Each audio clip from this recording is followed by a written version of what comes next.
नमस्कार डॉक्टर साहब। नमस्कार। हाँ, कैसी हैं आप? मैं ठीक हूँ। आप कैसे हैं? हम भी बहुत अच्छे हैं। जी। आज हम लोग एक विषय पे चर्चा करते हैं। जी।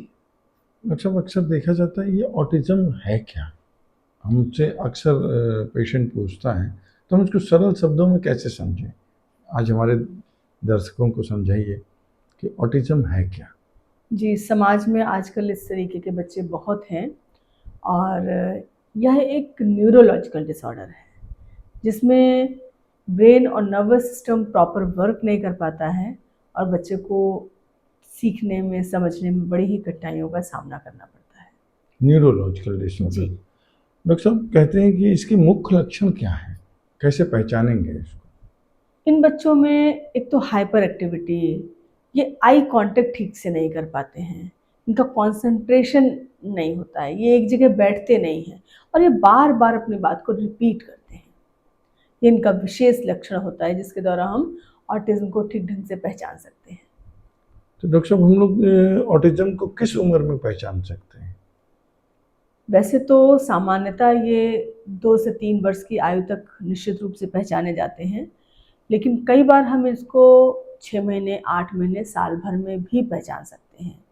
तो जब भी कभी लगे कि बच्चा कुछ नॉर्मल तरीके से वर्क नहीं कर रहा है या जो नॉर्मल होना चाहिए वो चीज़ नहीं समझ में आ रही है, तो आप अपने फिजिशियन से ज़रूर जाके मिलें। हम पेरेंट्स को बोलना चाहते हैं, क्योंकि कई बार बहुत लेट हो जाता है, तो थोड़ा मुश्किल का सामना करना पड़ता है ऐसे पेशेंट्स को फिर। क्या ऑटिज्म एक बीमारी है डॉक्टर साहब? नहीं, ऑटिज़्म एक बीमारी तो नहीं है, यह एक व्यवहारिक समस्या है जो नर्वस सिस्टम के प्रॉपर वर्क ना करने की वजह से उत्पन्न होती है और इसमें इसको पूरी तरीके से ठीक करना भी मुश्किल होता है। चूँकि बीमारी हो तो इसको पूरी तरीके से ठीक किया जा सकता है। यह एक व्यवहारिक समस्या है जो बच्चे को और परिवार को, जिसमें बड़ी ही दिक्कतों का सामना करना पड़ता है। ऑटिज्म के संभावित कारण क्या है डॉक्टर साहब? वैसे तो रिसर्चर्स कहती हैं कि ऐसा कोई ज्ञात कारण नहीं है। कई बार आनुवंशिक कारण होता है, कई बार बहुत ज़्यादा किसी चीज़ का अब्यूज़ करने से प्रेगनेंसी में या कोई ट्रॉमा हो सकता है। लेकिन आजकल जो रिसर्चेज़ आ रही हैं जिसमें वैक्सीनेशन को एक बहुत मुख्य कारण माना गया है। वैसे तो वैक्सीनेशन बहुत सारी बीमारियों का कारण है और ऑटिज़्म का भी एक मुख्य कारण वैक्सीनेशन आजकल की रिसर्चेज़ में माना गया है। क्या प्रेगनेंसी के ड्यूरिंग जो माँ का जो इन्वायरमेंट है, मानसिक तनाव है, इसकी वजह से भी क्या ऑटिज्म डेवलप हो सकता है? निश्चित रूप से कई बार ऐसा होता है कि अनवांटेड चाइल्ड है और उस अनवांटेड चाइल्ड को हम ज़बरदस्ती पाल रहे हैं, पालना नहीं चाहते हैं, लेकिन कई कारणों से हमें पालना पड़ा उस बच्चे को। तो एक निग्लेक्टेड फीलिंग आ जाती है उस बच्चे में, तो वहाँ पर भी ऑटिज़्म या कोई और बीमारी बन सकती है। इसके अलावा 9 महीने का पीरियड एक बहुत लंबा पीरियड होता है, जिसमें माँ को तो विशेष रूप से ध्यान देना पड़ता है कि वो अपनी आदतों को ठीक रखे, अपने व्यवहार को ठीक रखे, अपने विचारों को ठीक रखे और सिर्फ माँ को ही नहीं, क्योंकि एक व्यक्ति अकेले तो जीवन जी नहीं सकता। उसके आसपास का वातावरण, उसके परिवार का वातावरण, उसके हस्बैंड का जो रहन सहन का तरीका होता है, इन सब चीज़ों को बहुत ध्यान रखना चाहिए उन 9 महीने में। जो 9 महीने का समय होता है उसमें भावनात्मक फीलिंग, जो मेंटली फील कर रहे हैं, जो हार्मोनल चीज़ें होती हैं, उन सब का असर उन नन्ही सी जान पे पड़ता है और उसके डेवलपमेंट में बहुत सहायक होता है। हमारे हिंदू धर्म में, माइथोलॉजी में कहा गया है कि हम लोगों को उस समय कृष्ण लीला, राम लीला या गायत्री मंत्र का उच्चारण करना चाहिए। हमको बहुत अच्छी पॉजिटिव किताबें पढ़नी चाहिए, पॉजिटिव थॉट्स के साथ हमें अपने 9 महीने को बड़े प्रफुल्लित होकर के, कुछ संस्कार होते हैं, गर्भ संस्कार, हमारा तो धर्म में बताया गया गर्भ संस्कार, इन सब चीज़ों को जानकारी हासिल करनी चाहिए और इनको ज़िंदगी जीना चाहिए। तो जो बीमारी 9 महीने में आती है बच्चों में, उसके आने की संभावना थोड़ा-सा कम हो जाती है। क्या डॉक्टर साहब ऑटिज्म का इलाज संभव है? चूँकि यह कोई बीमारी नहीं है और यह एक व्यावहारिक समस्या है, लेकिन ऑटिज़्म को पूरी तरीके से ठीक करना मुश्किल होता है, लेकिन इसको बहुत बेहतर इम्प्रूव्ड किया जा सकता है। ऐसे कैसे? तो इन जनरल बात में कहते हैं कि ऑक्यूपेशनल थेरेपी करवाइए, फिजियोथेरेपी कराइए, स्पीच थेरेपी कराइए, बिहेवियर थेरेपी कराइए। पर एज अ होम्योपैथिक डॉक्टर मैं मानती हूँ आप सब कुछ कराएंगे, इसका इफेक्ट आपके लिए बहुत जद्दोजहद करनी पड़ती है। लेकिन जब आप साथ में होम्योपैथी का ट्रीटमेंट लेते हैं, ऐसे में इन बच्चों को गुस्सा बहुत आता है। ये बच्चे हाइपर एक्टिव बहुत होते हैं, ठहराव इनमें नहीं होता है और इनमें समझ की भी बहुत कमी होती है। तो होम्योपैथी क्या करती है, गुस्से को भी कंट्रोल करती है नेचुरली। नींद की बड़ी दिक्कत होती है ऑटिज्म के बच्चे में, नींद प्रॉपर स्लीप पैटर्न नहीं होता। होम्योपैथी की दवाई उनको माइंड को रिलैक्स करती है, उनके मेंटल एक्टिविटी को बढ़ाती है और ठहराव पैदा करती है। जो हाइपर एक्टिविटी है उसमें ठहराव आता है, स्लीपिंग पैटर्न ठीक होता है। तो धीरे धीरे जब व्यक्ति में नींद अच्छी होगी, ठहराव आएगा और समझ बढ़ेगी, तो जो थेरेपीज हैं उनका लाभ बहुत अच्छा होगा। तो अकेले होम्योपैथी तो इम्प्रूव करती है, लेकिन जब साथ में ऑक्यूपेशनल थेरेपी, स्पीच थेरेपी और बिहेवियर थेरेपी साथ में ऐड ऑन हो जाती हैं, तो एक हम कच्ची मिट्टी का एक घड़ा होता है, सांचे के साथ हम उसको ढालते हैं, तो ऐसे ही ये बच्चे बड़े बिखरे हुए होते हैं। और होम्योपैथी और डिफरेंट थेरेपीज इन एक साथ मिलकर इन बच्चे को बहुत अच्छे सांचे में ढालती हैं और ये बच्चे आगे चल करके बहुत अच्छा कार्य करते हैं, अच्छी जीवन शैली इनकी हो जाती है, परिवार के लिए भी बड़ी शांति का विषय होता है। जी डॉक्टर साहब। हाँ, एक और सवाल था, क्या ये जो बच्चे हैं ये समान बच्चों की तरीके से जो स्कूल में पढ़ते हैं उन समान बच्चों के साथ ये पढ़ सकते हैं? अगर हम इनको अर्ली पहचान लेते हैं, देखिए ग्रेडिंग होती है, कई बार माइनर ऑटिज्म है, कई बार मेजर ऑटिज्म है। माइनर ऑटिज्म को तो नॉर्मल बच्चों के साथ इजीली रखा जा सकता है और रखना भी चाहिए। मैं इन स्पेशल बच्चों को बिल्कुल नहीं कहूँगी किसी स्पेशल स्कूल में डालें, क्योंकि वहाँ बहुत मेजर ऑटिज्म वाले बच्चे भी होते हैं, बहुत डिस्ट्रक्टिव नेचर के बच्चे भी होते हैं और वहाँ पर सीपी चाइल्ड वगैरह भी आ रहे होते हैं। तो उससे होता क्या है, बच्चों में लार टपकना सीपी चाइल्ड का बड़ा कॉमन फैक्टर है, या एग्रेशन बहुत ज़्यादा है। तो इन सब इन्वायरमेंट का बहुत बुरा असर पड़ता है। हमारे आसपास का जो वातावरण होगा, बहुत नेगेटिव वातावरण में अगर बच्चा पलेगा तो वो सारी आदतें सीखता है। इनकी सेंसिबिलिटी बहुत स्मार्ट होते हैं और बहुत, चूंकि हाइपर एक्टिव होते हैं इसलिए इनको समझाना मुश्किल होता है, इनको सिखाना मुश्किल होता है, लेकिन ये बहुत जल्दी ग्रेस्प करते हैं इन सारी चीज़ों को। तो ऐसे बच्चों को मुझे ऐसा लगता है कि नॉर्मल बच्चों के साथ रखना चाहिए और नॉर्मल बच्चों के स्कूल में पढ़ाना चाहिए। इससे फ़ायदा क्या होता है, क्योंकि समाज में जो ऑटिज्म के प्रति एक घृणा भाव है, या ऐसे बच्चों के प्रति हम सोसाइटी में भी देखते हैं कि अरे इन बच्चों को यहाँ मत लेकर आया करो, अरे ये बच्चे बहुत शैतानी करते हैं, किसी को भी मार देते हैं। तो ये बच्चे मार नहीं देते हैं, हमारा व्यवहार उनके प्रति इतना खराब होता है। इन बच्चों को प्यार चाहिए और क्या ही चाहिए होगा। तो आप इनको जब प्यार देंगे तो ये बच्चे आपके साथ बड़े प्यार से सर्वाइव करते हैं। तो जब नॉर्मल बच्चों के साथ ये बच्चे पढ़ेंगे तो जो नॉर्मल बच्चे हैं उन्हें इन बच्चों के प्रति संवेदना पैदा होगी, समझ पैदा होगी। हमारी सोसाइटी भी इन सब चीज़ों को जानेगी, समझेगी और इन बच्चों के प्रति, स्पेशल चाइल्ड्स के प्रति एक संवेदना पैदा होगी। तो एक ब्रिज के रूप में हम ये बच्चे आएंगे। तो मैं रिकमेंड करूंगी कि नहीं, नॉर्मल स्कूल में ज़रूर पढ़ाना चाहिए। मतलब क्या ये बच्चों को विशेष प्रतिभा वाले भी हो सकते हैं भविष्य में ऑटिज्म के निश्चित बच्चे? रूप से मैंने अपनी प्रैक्टिस में बहुत बार देखा है कि एक तो ये बच्चे हाइपर एक्टिव होते हैं, इनका स्लीपिंग पैटर्न ठीक नहीं होता है।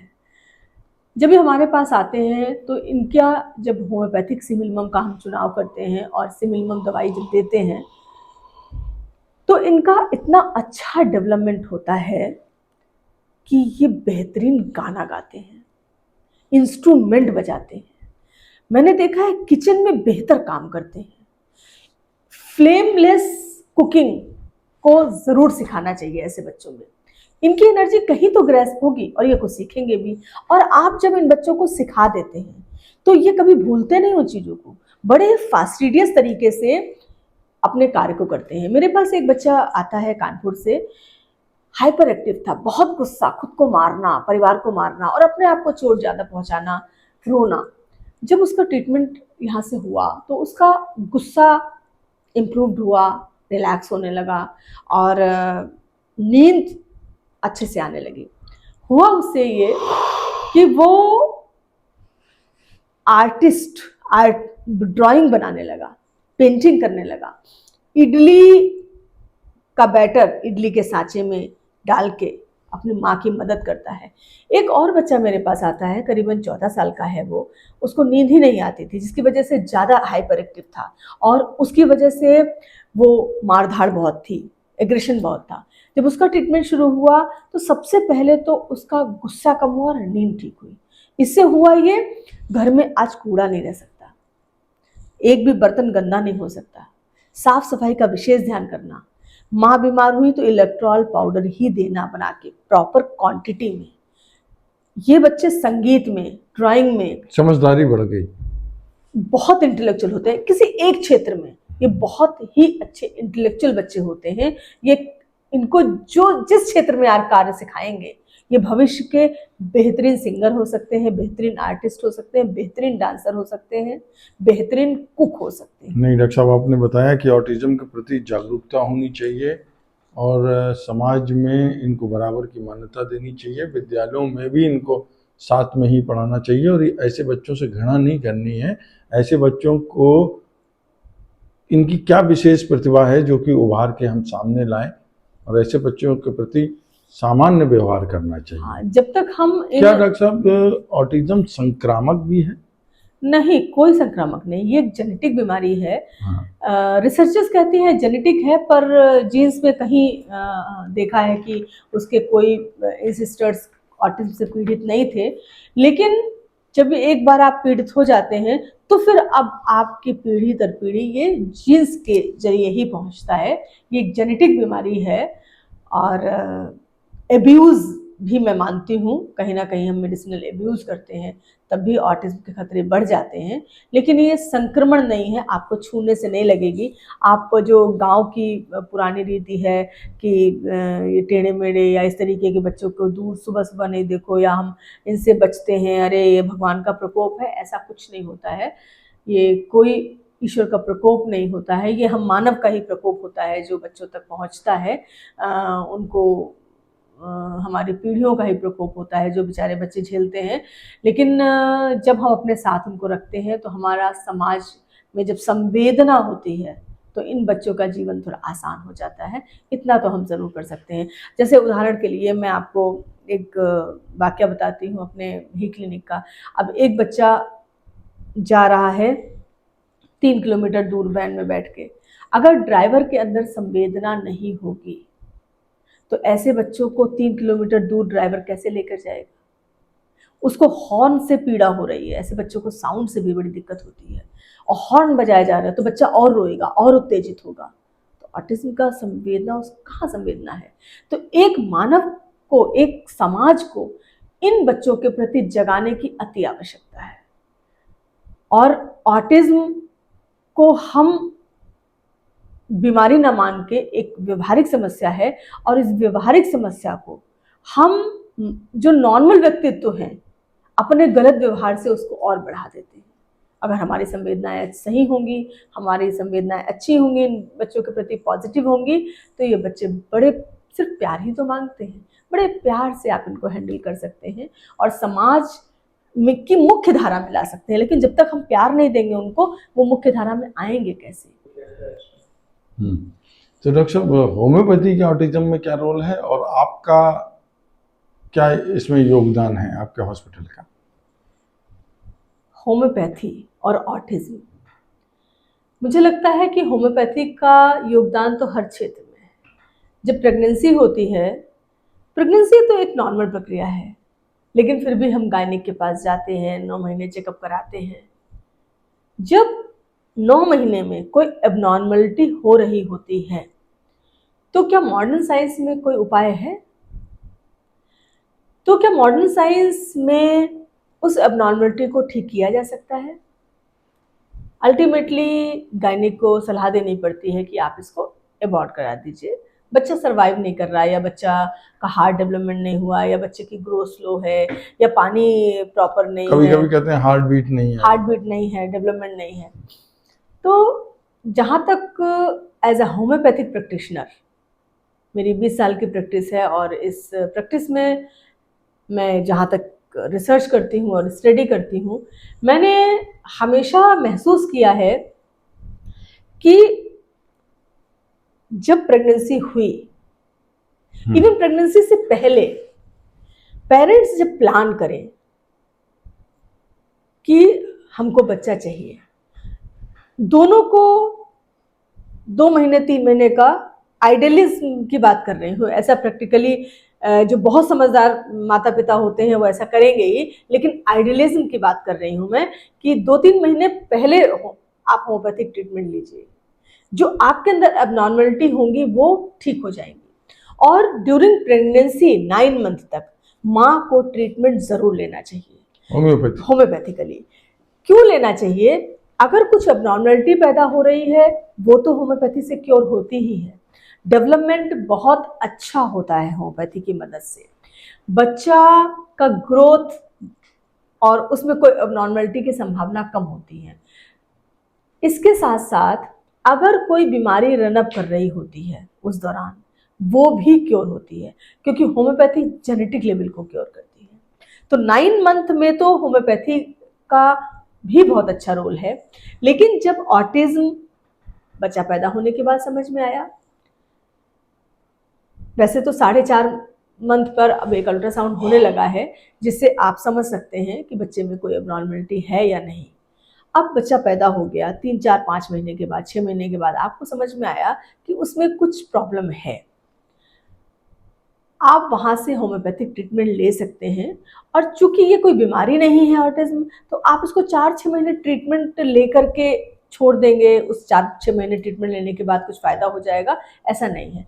आपको कुछ साल इसको अंडर होम्योपैथिक ट्रीटमेंट रखना होगा, जिससे बच्चे का विकास भी बहुत फास्ट होगा, उसका डेवलपमेंट, ग्रोथ, समझ भी बहुत अच्छी होगी। ये तो मैंने उन बच्चों को बताया जो शुरुआती हैं। लेकिन हमारे पास जब बच्चे 5 साल के होते हैं, 6 साल के होते हैं, कई बार 12 साल के, 14 साल के बच्चे आते हैं, उनका गुस्सा, उनका डेवलपमेंट, उनकी समझ ही नहीं है, वो एक भी शब्द बोल ही नहीं पा रहे हैं। होम्योपैथी के ट्रीटमेंट के बाद ऐसे एक नहीं, अनेकों उदाहरण हैं जो बच्चा बोलना सीखा है। बच्चे की नींद, मैंने आपको अपने इस इतने देर के वार्तालाप में बताया ही, बच्चे की नींद नॉर्मल होती है। जब नींद नॉर्मल होगी तो जो हाइपर एक्टिविटी है वो रुकेगी, तो बच्चों में ठहराव आने लगता है। आपके हॉस्पिटल में क्या सुविधा है ऑटिज्म के लिए? कोई प्लान है क्या ऐसा? हमारे हॉस्पिटल में हर तीसरे बुधवार को ऑटिज्म, सीपी चाइल्ड और जितने भी दिव्यांग बच्चे हैं उनको लेकर के तीसरे बुधवार को निःशुल्क होम्योपैथिक कैंप लगता है, जिसमें मैं एक भी पैसा उनसे नहीं लेती हूँ। और कोई बंधन भी नहीं है कि आप कितने महीने ट्रीटमेंट कराएं। आपको जब तक ट्रीटमेंट लेना है आप हमारे पास ट्रीटमेंट ले सकते हैं। इसका तो लंबा समय तक इलाज एक लंबा समय तक इलाज चलता है। मैं यहीं पर अपने कुछ केसेस एक्सप्लेन करूंगी। पेरेंट्स के लिए मैं ये बताना चाहती हूँ, मेरे पास एक बच्चा करीबन 6 साल से 6.5 साल से ट्रीटमेंट में चल रहा है। वो ऑटिज्म के साथ साथ उसको कन्वर्जन की प्रॉब्लम थी। 2.5 साल के ट्रीटमेंट के बाद कन्वर्जन पूरी तरीके से ठीक हो गया, सारा मेडिसिन बंद हो गया, करीबन 3.5 साल से ऊपर हो चुका है, अब उसको कोई झटका नहीं आता है। अब वो बच्चा 10 से 12 साल की उम्र का बच्चा है, साइकिल चला करके सामान ला सकता है, उसका कोई भी काम पेरेंट्स को नहीं करना पड़ता है। वो आत्मनिर्भर हो गया। आत्मनिर्भर हो गया है। बहुत वो बढ़िया। नहाने धोने से लेके अपने कपड़े पहनने तक, स्कूल जाना, लंच बॉक्स लेकर जाना, बच्चों के साथ स्टेज परफॉर्मेंस करना। क्योंकि वो बच्चा नॉर्मल बच्चों की तरह नहीं हो सकता, इसलिए पढ़ाई लिखाई में वो उसकी उम्र के बच्चे जिस क्लास में होने चाहिए उस क्लास में नहीं है, वो उससे पीछे है। लेकिन वो मिला मिला के हिंदी पढ़ता है, वो गुणा भाग करता है, वो ड्राइंग करता है, वो अपने घर के सारे काम करता है और इतना इंटेलेक्चुअल बच्चा है कि बात को घुमा भी लेता है, फोन पे अच्छे से बात कर लेता है। उसके फादर का एलोपैथिक मेडिकल स्टोर है, उसको ये पता है कि कौन सी दवाई कहाँ रखी है और किस चीज में वो दवाई काम आती है। ये होम्योपैथी का असर है। बहुत अच्छा। नींद तो अच्छी है ही है। हाइपर एक्टिव जो बच्चा बैठ नहीं सकता था, कई बार ऐसा होता है 2.5 घंटे वेट करना पड़ता है, आराम से बैठता है, अपना अपॉइंटमेंट वो बच्चा लेता है, कब आना है मैम, और बाहर बैठे मरीजों को भेज देता, आपका नंबर आ गया, बुला रही है मैम। तो ये इंटेलेक्चुअल, मैंने जो 6 साल 6.5 साल हो गए हैं उसको मेरे पास ट्रीटमेंट में, मैं उसकी एक कहानी बता रही हूँ। और भी मेरे पास एक बच्चा है जिसको पूरी पूरी रात नींद नहीं आती थी, 2-2.5 घंटे सोता था। अब क्या हम स्लीपिंग पिल्स तो नहीं दे सकते ऐसे बच्चों को, और कई बार उनके गुस्से और हाइपर एक्टिविटी को कंट्रोल करने के लिए पिल्स देनी पड़ती है जो सीधे ब्रेन पे असर करती है। जब होम्योपैथी में सिमिलिमम का चुनाव हम लोग करते हैं तो देखते हैं कि बच्चे की नींद बिना स्लीपिंग पिल्स के बेहतर हो रही है नेचुरल तरीके से, और बच्चा नॉर्मल व्यवहार कर रहा है, बच्चा नमस्ते का जवाब दे रहा है, बच्चा अपनी माँ बीमार है तो उनकी केयर जो कर सकता है कर रहा है, कूड़ा गाड़ी आ गई तो कूड़ा गाड़ी आ गई, कूड़ा डालना है जाकर के। ये समझ होम्योपैथिक ट्रीटमेंट से पहले नहीं थी, ये समझ होम्योपैथिक ट्रीटमेंट के बाद डेवलप हुई। उम्र कुछ भी हो, होम्योपैथी हर उम्र में कारगर है ऑटिज्म के बच्चों के लिए। हाँ डॉक्टर साहब, आपने बहुत अच्छी जानकारी दी, उसके लिए बहुत बहुत धन्यवाद। मैं इस मंच से जरूर कहना चाहूंगी कि सीपी चाइल्ड हो या ऑटिज्म का बच्चा हो या एडीएचडी हो, आप होम्योपैथिक ट्रीटमेंट जरूर करवाइए। आपका जीवन आसान होगा, उस बच्चे का जीवन आसान होगा। एक माँ से पूछिए, एक पिता से पूछिए, कितनी मुश्किलें होती हैं। हजारों रुपया खर्च करते हैं आप स्पीच थेरेपी में, ऑक्यूपेशनल थेरेपी में, कभी फिजियोथेरेपी, कभी बिहेवियर थेरेपी। लेकिन अगर आप होम्योपैथी को लंबे समय तक फॉलो करेंगे, 2-4 साल 3-4 साल के लिए, तो जो थेरेपी में आप बहुत मेहनत के बाद जो रिजल्ट नहीं मिलता है, आप होम्योपैथी के साथ कम समय में बेहतर रिजल्ट ले सकते हैं। तो होम्योपैथी से जरूर जुड़िए और ऑटिज्म को इम्प्रूव कर सकते हैं आप। सही बात है, बहुत बहुत धन्यवाद। चलिए, बहुत बहुत धन्यवाद। मुझे भी अच्छा लगा इन सारे सवालों का जवाब देने में, और हम लोगों का काम ही है कि इस कठिनाई को आम आदमी तक पहुंचाना, कि वो इस समस्या को समझ पाएँ, उनका कुछ सवाल और जवाब इस माध्यम से निकल पाए। उनके बहुत सारे दिमाग में सवाल जवाब होंगे, उनका सही से जवाब मिल पाए। बहुत बहुत धन्यवाद। नमस्कार। नमस्कार।